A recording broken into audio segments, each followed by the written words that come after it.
farmers have raised concerns over bureaucratic inefficiencies, corruption, and unprecedented delays in their attempts to access fertilizer. Despite these facts, NFSP appears to have followed the trend of previous subsidy programs and policy intervention, succumbing to implementation challenges that ought to have been foreseen and averted.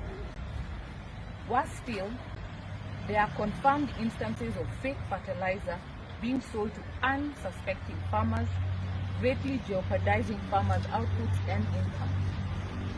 The NFSP, which was rolled out as a source of relief for farmers, has now been reduced to a conduit for fraud to obtain money from unsuspecting farmers who suffer the brunt of unyielding investment in fake fertilizer.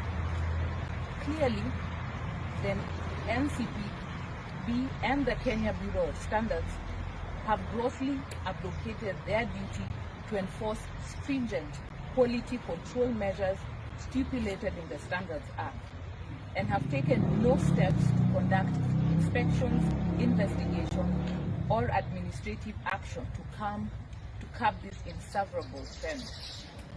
Further, frustration has resulted from severe delays in the delivery and distribution of this fertilizer by the NCPB. On the one hand, there are reports of late tendering and slow manufacturing processes by contracted suppliers. On the other hand, farmers have decried the transition from a voucher-based system to the distribution of fertilizers through the NCPB, which has led to inefficiencies in the distribution process. This retrogressive change has resulted in high transaction costs, longer queues for farmers, and created an enabling environment for corruption. The overall consequence of these failures is that farmers have failed to break even, lost significant sums of money in buying fake fertilizer, and the agriculture sector has been spun into a crisis at a time where Kenyans contend with strained economic realities that cannot survive food insecurity.